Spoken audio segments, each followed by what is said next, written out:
This is Rebel Rod. I took a job at the Miami Cemetery on 73, right outside of Waynesville, Ohio, like towards the Renaissance Festival, back in the year 2000. I worked there until 2003. I was told a great number of stories by the man who worked there and trained me. He was there for the whole 3 years. And he worked at Warren County as a probation officer, and his name was Charlie Morgan. Charlie Morgan was famous in our town because he was a leader in the Pentecostals here in Waynesville, which is the dominant religion. Charlie Morgan was a good man. I think that, like a lot of people of his time, as far as books went, there was something to be desired. But as far as heart went, ingenuity, he was hard to beat. He walked up to me while I was doing Jim Tietmeyer's funeral. I think that's his name. At Section A, right on Old 73, right in front of the butcher shop that you'll see there. It's also called Colwyn Road. He told me of a murder that occurred with a man that used to deliver coal to Raymond Adams there at the Miami Cemetery. He had a fuel shop over in town. I believe it was a Phillips 66. And there was a black man who was on his way traveling somewhere. And he was murdered for one reason or another and brought over to the cemetery and buried by a small group of men led by Raymond Adams. There was also a man named George Walker that worked at the cemetery who may or may not have some information about this. But Charlie told me that they buried him after he was murdered there, and I made mention to him that me and that coal deliverer's grandson were best friends. And we used to walk the Anthony Wayne Trail, the famous Indian killer that Waynesville, Ohio is named after. The Anthony Wayne Trail has since been developed into the Victorian place here in Waynesville. But we did see a blue 60s Toyota that matched the time that the man was killed came up missing. He said he was from Columbus, but when I mentioned it, he left. He said, "We don't want to dig up that kind of problem," and left. Understandably so, with his associations down at the courthouse to Judge Dallas Powers and Sheriff Tom Aries. Nobody would want it to be admitted that they had sat on this long while a family was missing a loved one somewhere up in Columbus. And on the other side of it, if you tell, the Ku Klux Klan here in Waynesville, Ohio is going to be after you. Now, I have had my issues with these people, and started in November of 1997 when I was pulled over by Officers Plummer and Officer Wetzel on Main Street in Waynesville, just outside of the McDonald's Store 5, where they accused me of being a Kehoe brother because I run with a rough crowd and my older brother did too. On this day, I had my young handicapped brother with me, Billy Ham. Things got out of control because the cadet officer yelled gun, and they took me to the ground and started to pull my brother out when a miracle happened.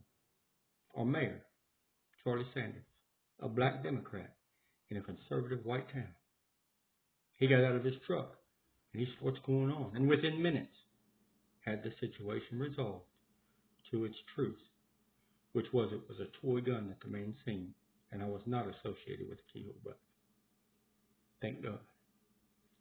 He come up to me later on and told me that he had some issues after that incident down at the mayor's court, where he was called the N-word by some of the locals.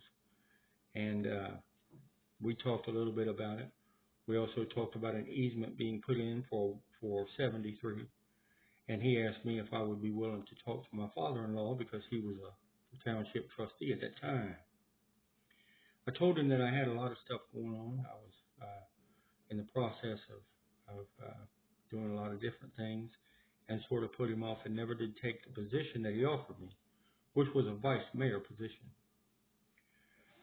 Later on down the road, I took the job at the cemetery, and like I said, Charlie told me about the issues there. And when he told me that he had had these issues I never did really bring it up because I didn't want to get involved too much, and I wish I would have, because he ended up resigning as mayor of Waynesville and moving on to run for U.S. state representative. He told the truth. They pushed him out because they're racist. I've seen it happen. I know what happened. I told him I knew what happened if he needed me to tell me, and he never did. He just simply did the right thing, which is take the high road and move on to try to change things from another level. Well, he died 2018, my friend. And so when I got out, I had told people in the Monday program, Clinicians Robinson,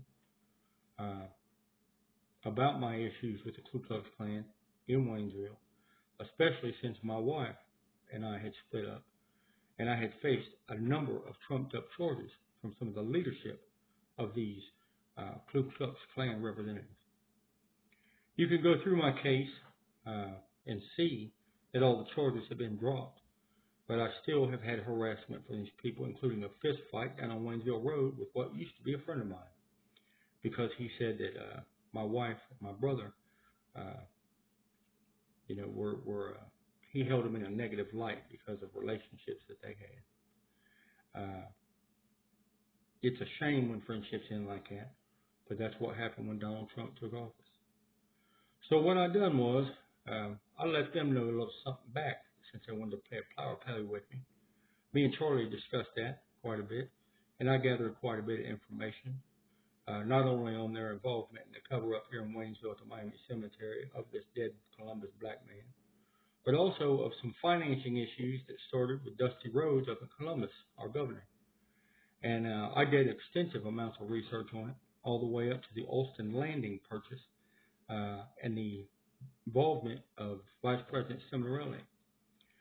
But if you really want to get even with them, all you have to do is rent this ground radar machine that I'm going to attach down here as the NAACP, Black Lives Matter, any Baptist group, anybody heavily interested in civil rights, or any law students out there.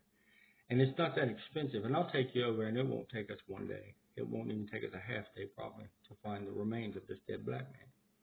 And then we can ask the question of why it is that court employees cover this up. And we can also move on to introduce on news and media the fact that the Patriot Act was used for surveillance against people, much like they did back in the Hoover administration when we asked the president to step down. And they brought it in under the Patriot Act, and they backed it up with legislation to watch foreigners' money as it was invested in banks and run suspicious activity reports called SARS reports. It also says in the Patriot Act that any contributions over $10,000 to an organization of terrorism, you can hold that person liable and charge them with treason. And we have that exact thing here with Donald Trump. So the biggest campaign contributors in the United States of America live here in Ohio. Matter of fact, they used to live up the road here. And they meet at Rob Portman's Golden Lamb, and their names are Mark Hazelwood and Vice President Cimarelli. And we can check to see all their subsidiary companies and much, much more to find out if they want to back this act up or if they just used it to listen to us.